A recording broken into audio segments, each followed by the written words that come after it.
Oh, Canada. A good idea for a reality show. This is not the only one. There's a Last One Laughing in Australia, Ireland, UK.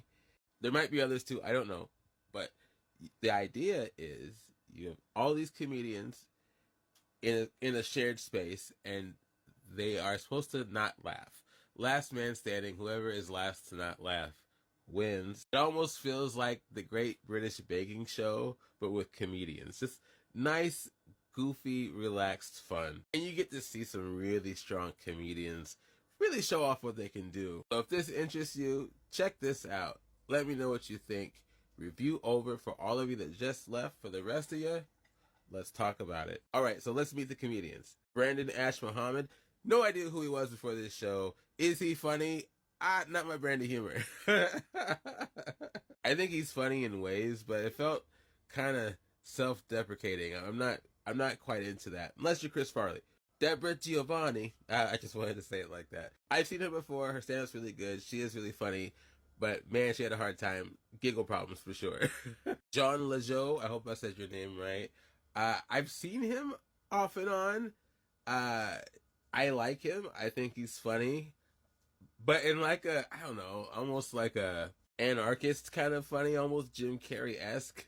But also a fantastic musician. I loved hearing him on stage in this show. It was pretty good. Funny and good. I like that. Tom Green. Yes, he's in here. I forgot he was Canadian. And did you guys know his name is Michael? He's in this show too. Is he funny? You know what? I missed his humor. I didn't know that until I started watching him on this show. I missed his humor. It's his delivery. His jokes, you could argue, are funny or not, but how he delivers them, he was killing these comedians. He was one of the highest make you laugh comedians in that show. I think he got like at least 3 people out. And his deadpan demeanor really helps him out. He's able to stone face quite a bit in this show. I think you only see him break like a handful of times. Andrew Fung, you know what? I wanted to like his humor. I just couldn't get into it.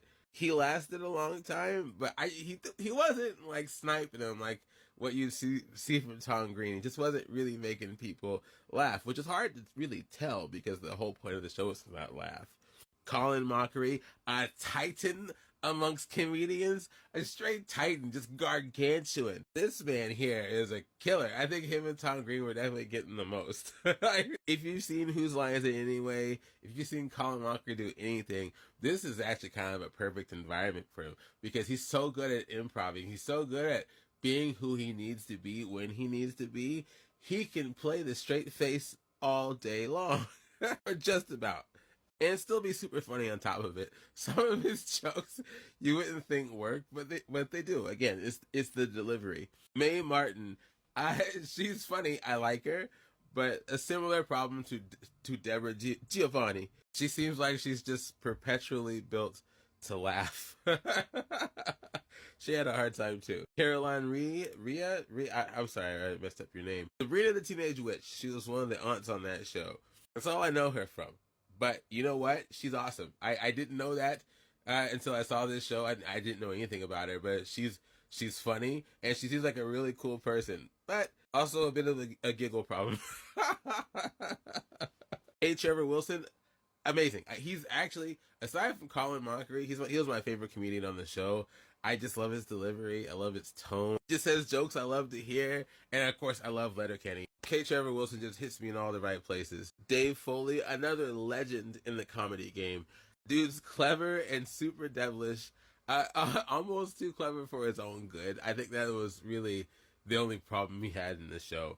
But otherwise, super funny. And then you have our host, Jay Baruchel, which I like him, but I don't know if his brand of humor is good for being the host of a show like this. A bit self-deprecating, a bit, I don't know, too awkward in humor.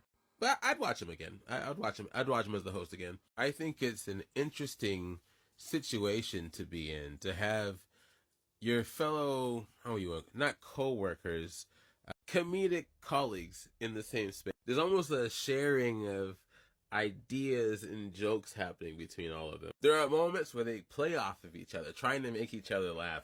and it works really well. There's a comedic alley oop about it, which elevates the whole situation. What makes the situation even more elevated is how tense everybody is, trying not to laugh.